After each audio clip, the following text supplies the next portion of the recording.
Iremos falar sobre biotecnologia na área farmacêutica. O desenvolvimento da biotecnologia trouxe consigo inúmeras contribuições para as mais diversas áreas. Dentre essas áreas, a farmacêutica foi provavelmente uma das mais afetadas positivamente por esse desenvolvimento. A possibilidade de desenvolver medicamentos mais eficientes e adequados a cada paciente abriu um leque de possibilidades que irá beneficiar não só os pacientes, que contarão com medicamentos personalizados, como também a própria indústria farmacêutica, que verá seus lucros aumentarem consideravelmente. O potencial da biotecnologia na área farmacêutica atrai os olhares não só da comunidade científica, como também de investidores que desejam aplicar seus capitais em mercados promissores. A corrida por patentes e novas modalidades de tratamento é uma garantia de retorno financeiro que os investidores mais visionários não hesitam em investir. As pautas de diversos congressos farmacêuticos ao redor do globo frequentemente têm em suas pautas principais o uso da tecnologia no setor. Os detalhes pormenorizados sobre o desenvolvimento de medicamentos que utilizam os princípios da biotecnologia pode ser de difícil entendimento para os mais leigos. Porém, seus resultados são tão eficientes que podem parecer surreais quando comparados aos tratamentos convencionais existentes. A utilização da biotecnologia na área farmacêutica oferecerá novas abordagens do tratamento, como no diagnóstico e prevenção de doenças. Em um futuro próximo, casais que pretendem ter filhos poderão efetuar o mapeamento genético de ambos para verificar genes que possam desenvolver doenças hereditárias. A fabricação de medicamentos personalizados com base na carga genética será uma revolução na produção farmacêutica. Essa nova forma de produção medicamentosa, inclusive, já possui um termo para designá-la: farmacogênese 2.0.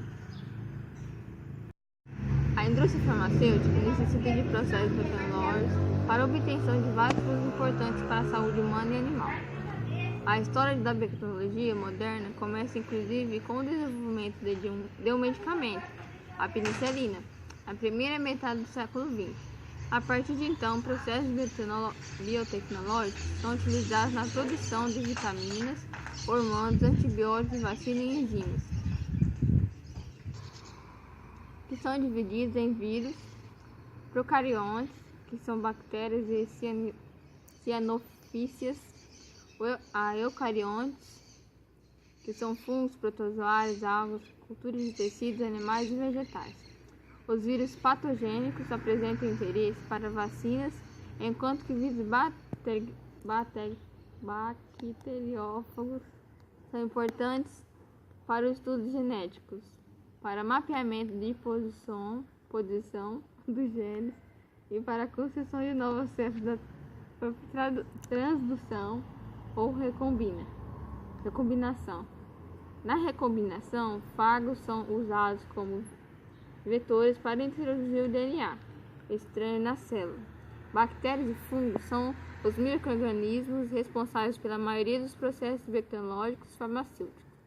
As categorias de processos de fermentação bacteriana são single cell, contém ou biomassa. Produtos finais, que são, o exemplo são solventes e ácidos. Os metabólicos primários, com exemplo, são enzimas nucleótidos, metabólitos secundários, um exemplo, anticorpos, pigmentos e polissacarídeos. A composição do meio pode influenciar o metabolismo da célula diretamente através da nutrição ou indiretamente pela alteração da forma de crescimento, como a eficiência da aeração, particular e importante quando há crescimento no organismo filamento. A cultura de tecidos de células animais, répteis, peixes, aves, anfíbios, insetos e vegetais, cultivados em larga escala para a produção de vacinas, para acúmulo de metabólitos celulares e para a bioconversão de substratos como asteroides e alcaloides. A cultura de tecidos de células vegetais para a produção de agentes farmacologicamente ativos é uma área promissora. A obtenção desses micro-organismos pode ser feita de várias maneiras: isolamento a partir de recursos naturais, compra de coleções de culturas, obtenção de mutantes naturais, obtenção de mutantes induzidos por métodos convencionais, obtenção de micro-organismos recombinantes por técnicas de engenharia genética.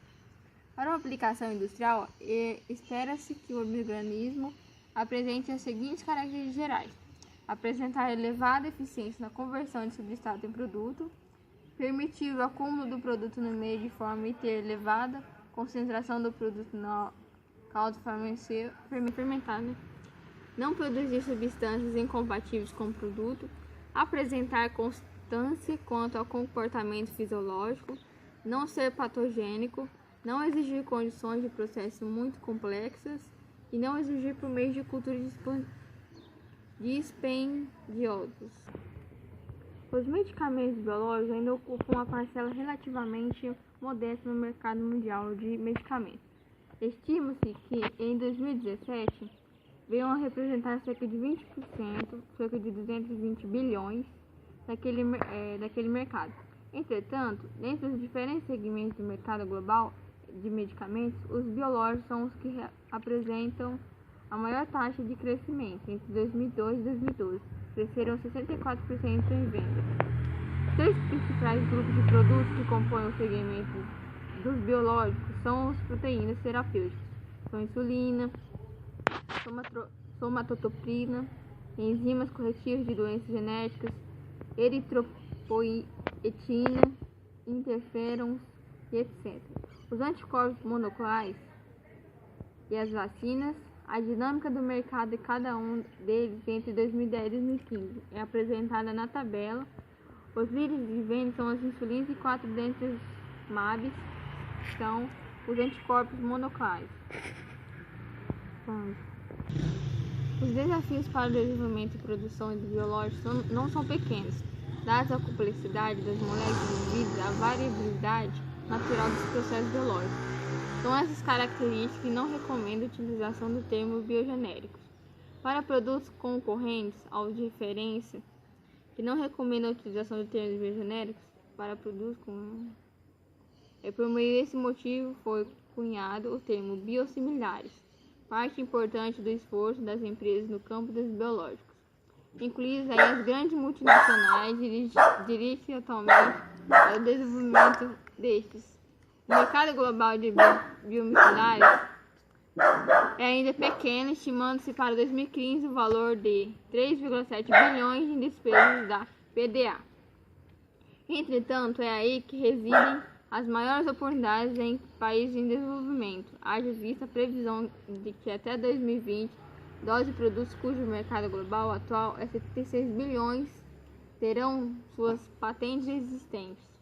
É necessário nicho que se assentam as maiores possibilidades da indústria brasileira no campo de biológicos. As empresas farmacêuticas que adotaram a inovação como estratégia têm procurado concentrar esforços na internalização e no fortalecimento de competências dinâmicas, que lhes permitem buscar sustentabilidade de suas vantagens competitivas, construídas exclusivamente sobre base química.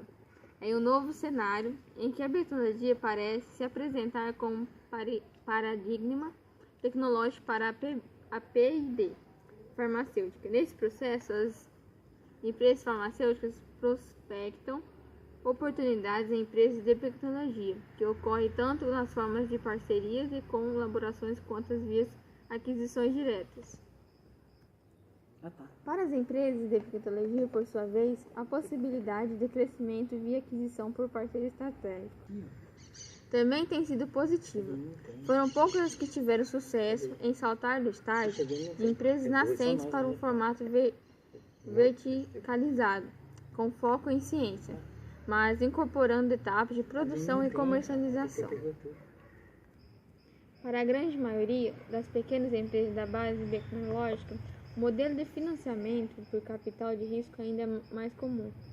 No entanto, a percepção de limitação desse modelo, por causa das dificuldades relacionadas à abertura de capital, faz com que as pequenas empresas de biotecnologia busquem funções e aquisições ou se capacitam para negociar consistentemente controles de licenciamento e parcerias com grandes empresas que possam levar seus produtos ao mercado. Tendo em vista que as empresas farmacêuticas precisam atuar globalmente e de forma inovadora para criar vantagens competitivas sustentáveis e serem bem-sucedidas no mercado. No longo prazo, destacam-se alguns elementos fundamentais para viabilizar o desenvolvimento dessa indústria.